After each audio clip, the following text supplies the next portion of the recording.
প্রিয় দর্শক মন্ডলী, আসসালামু আলাইকুম। আচ্ছা, ৫ই আগস্ট থেকে এখনো পর্যন্ত বিএনপি তার কতজন নেতাকর্মীকে বহিষ্কার করেছে? যারা আমরা রাজনৈতিক খোঁজ খবর রাখি, তারাও এর প্রকৃত সংখ্যাটা বলতে পারবো না। এমনকি বিএনপির কেন্দ্রীয় সেলকেও যদি এই প্রশ্ন করা হয়, তারা তালিকা দেখা ছাড়া এই সংখ্যাটা বলতে পারবে না।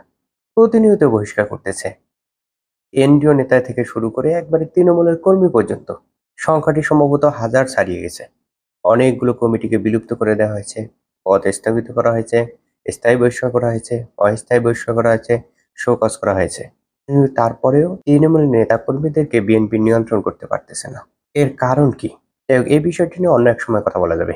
আজকে কথা বলতে চাই বিএনপির কিছু অংশ আসলে নতুন রাজনৈতিক যে ধারা, সেই ধারায় কিছুটা চিন্তা করতেছে, কিন্তু অন্য একটি অংশ হাসিনার শিক্ষা দেওয়া রাজনীতি করতে চাচ্ছে। আপনারা অনেকেই জানেন বিএনপির একজন কেন্দ্রীয় নেতা আছে যার নাম ফজলুর রহমান। যিনি অতীতে আওয়ামী লীগের রাজনীতি করতেন বা ছাত্রলীগের কেন্দ্রীয় সভাপতি ছিলেন। তিনি প্রতিনিয়তভাবে বিভিন্ন ধরনের আপত্তিকর মন্তব্য করেছেন। সর্বশেষ একটি টক শোতে তাকে একজন দর্শক প্রশ্ন করে, এই প্রশ্নটি সামহাও তার পছন্দ হয়নি। এরপরে তিনি ক্ষেপে যান। আমার ধারণা আপনারা অধিকাংশই এই ভিডিওটি দেখেছেন। তারপরও ভিডিওটি আবার দেখেন। সাগর ভাই, আপনার কাছে মনে আছে আওয়ামী লীগের সময় যে কাউয়া কাদের ছিল বিএনপির? না না, এই প্লিজ লোক প্লিজ মিনাজুদ্দিন এই লোক সেই জায়গায় দখল প্লিজ করতে চায়। হ্যাভ সাগর ভাই, এই রেসপেক্ট, লোক হ্যাভ সেই জায়গায় রেসপেক্ট। দখল নো করতে নো চায়। নো, আপনি ওনার এভাবে কথা কমেন্টে বলতে পারেন দেখেন, না। বেশিরভাগ লোক 90% লোক ওনাকে কাউয়া কাদের হিসেবে সম্বোধন করে। বেয়াদব উনি একটা, মানে বয়স্ক, ওনার সম্মান দিতে জানে। আচ্ছা আচ্ছা ছেলে। দেখেন ওনার ব্যবহার দেখেন। সাগর ভাই, আপনার আচ্ছা আপনার অনুষ্ঠানে আপনার অনুষ্ঠানে আপনি এ ধরনের ব্যবহার অ্যালাউ করেন কিভাবে? ওই দর্শক কি প্রশ্ন করছে সেটি আলোচ্য বিষয় না। কারণ সবসময় যে পছন্দের প্রশ্ন করবে দর্শকরা, বিষয়টি এরকম না। অনেক আপত্তিকর প্রশ্ন করতে পারে, যে প্রশ্নগুলো আসলে যৌক্তিক না এরকম প্রশ্ন করতে পারে। কিন্তু প্রশ্ন করার পরে এর বিপরীতে তাকে রাজাকারের বাচ্চা বলে গালি দেয়া বা রাজাকারের বাচ্চা বলে আইডেন্টিফাই করা, এটা তো হাসিনা রাজনীতি ছিল। ২০১৩ সাল থেকেই শেখ হাসিনা বা আওয়ামী লীগ বাংলাদেশকে দুটি ভাগে বিভক্ত করেছিল। একটি ভাগ ছিল যারা স্বাধীনতার পক্ষে শক্তি, আরেকটি ভাগ ছিল যারা স্বাধীনতার বিরুদ্ধে শক্তি। যারা হাসিনার কথা মতো চলতো, হাসিনার কথা মতো নমনম করতো, তারা স্বাধীনতার পক্ষে শক্তি, সে যাই হোক না কেন। এবং যারা হাসিনার কথায় বিরোধিতা করতো, যারা হাসিনার কথা মতো চলতো না, তারা স্বাধীনতার বিরোধিতা শক্তি হাসিনার মতে। তার জন্ম যখন হোক, এমনকি সে যদি মুক্তিযুদ্ধ হয় তারপরেও, এভাবে পুরো জাতিকে শেখ হাসিনা দুইটি ভাগে বিভক্ত করেছিল।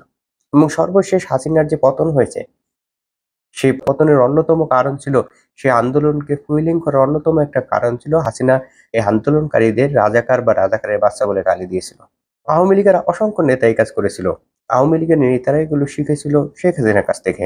টক শোতে পছন্দ মতো কথা না বলার কারণে সাবেক এক বিচারপতি লাইভ টক শোতে রাজাকারের বাচ্চা বলে গালি দিয়েছিল। এই শেখ হাসিনার শেখানো রাজনীতি, যে রাজনীতির কারণে শেখ হাসিনা ডুবেছে, আওয়ামী লীগ ডুবেছে, আজকে পুরো দলটা পালিয়ে ভারতে আশ্রয় নিয়েছে, সেই রাজনীতি বিএনপির কিছু নেতা আয়ত্ত করেছে। শেখ হাসিনার এই পতন থেকে শিক্ষা তো নেয়নি, বরঞ্চ তার এই রাজনীতিকে এখনো মাঠে কালচার করে যাচ্ছে। অপছন্দের কথা শুনলে, রাজনৈতিক বিরোধিতা করলে বা প্রশ্ন করলে তাকে রাজাকারের বাচ্চা ভাবে গালি দিচ্ছে। আমি প্রতিনিয়তভাবে বিএনপির বেশ সমালোচনা করি। বিএনপি সমালোচনা করলে স্বাভাবিকভাবে বিএনপির যারা সমর্থক আছে তারা বেশ নাখোশ হয় বা মনক্ষুণ্ণ হয়। আমার বেশ কয়েকজন বন্ধু আছেন যারা ছাত্র জীবনে ছাত্রদল করতেন এবং আমার সাথে খুব ঘনিষ্ঠ, তারা বেশ মনক্ষুণ্ণ হয়। স্বাভাবিকভাবেই জামাত নিয়ে কথা বললেও জামাতের সমর্থকরা মনক্ষুণ্ণ করে। কিন্তু শেখ হাসিনা যখন ধীরে ধীরে স্বৈরাচারী হয়ে উঠতেছিল, তখন যদি তার দলের কর্মীরা বা তার শুভাকাঙ্ক্ষীরা তার সমালোচনা করত, তাকে স্বৈরাচারী হতে বাধা দিত, যে কাজগুলো তার করা উচিত ছিল না সেই কাজগুলো করতে বাধা দিত বা সমালোচনা করত, তবে তো শেখ হাসিনার এই পতন বা শেখ হাসিনার এই পরিণতি নাও হতে পারত।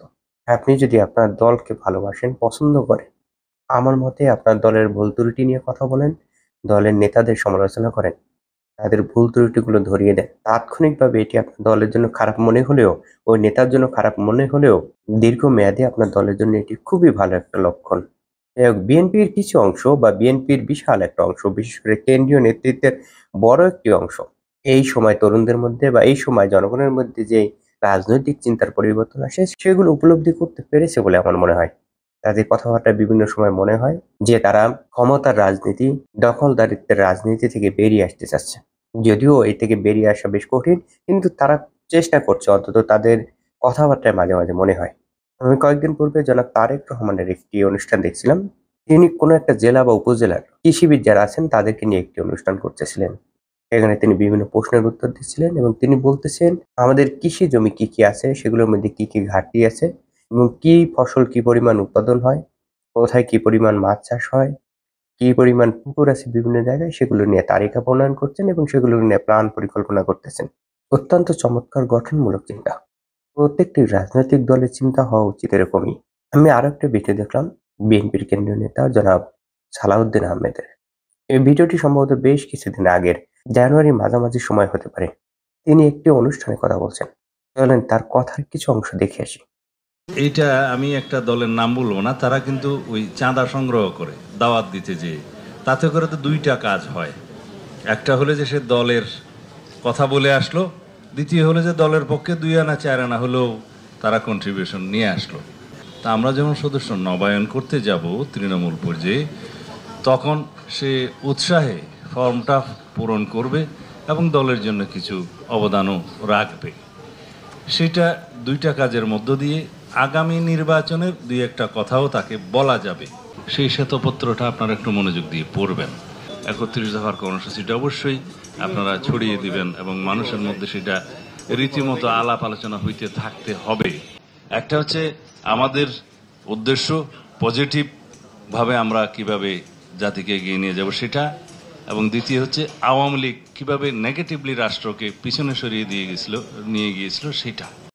তিনি সেখানে বলতেছেন যে একটা দলের কর্মীরা যখন দাওয়াত নিয়ে যায় বা ওই দলের কথা বলে, তখন তাদের কাছ থেকে অল্প হলেও চাঁদা নিয়ে আসে।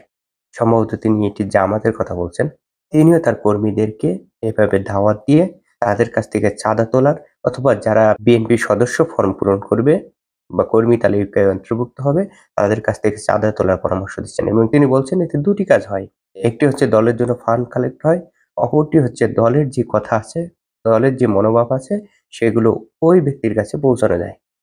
এটি একটি চমৎকার কাজ। তিনি কর্মীদেরকে পড়াশোনার পরামর্শ দিচ্ছেন। দলের 31 দফা নিয়ে লোকজনের দ্বারে দ্বারে যাওয়ার কথা বলছেন।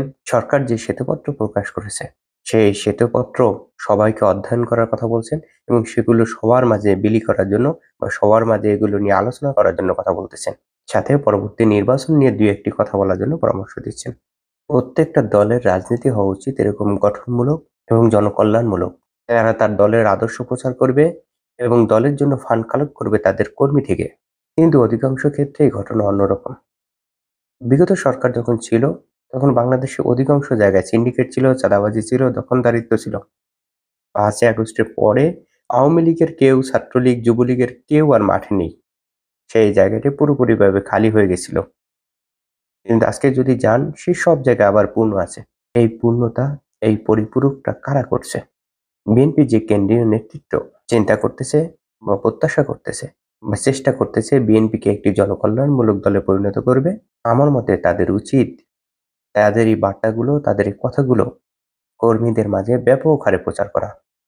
শুধুমাত্র বহিষ্কার করে, পদ স্থগিত করে, কমিটি বাতিল করে এই সমস্যার সমাধান হবে বলে অন্তত আমার কাছে মনে হয় না। বিভিন্ন কর্মী সভায় এই বার্তাগুলো পুনঃপুনভাবে প্রচারিত হওয়া উচিত। তাদেরকে বারবার বলা উচিত যে তারা যা করছে সেটা রাজনীতি না। রাজনীতি থেকে উপার্জন হয় না, রাজনীতিকে দিতে হয়।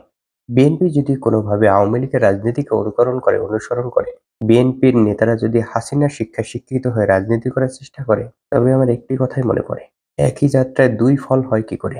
শেখ হাসিনার রাজনীতি করলে তো প্রতিফল শেখ হাসিনার মতোই হবে। বিএনপিকে খুব তাড়াতাড়ি এই বিষয়টি উপলব্ধি করতে হবে। আজকে এ পর্যন্ত। সকলে ভালো থাকবেন।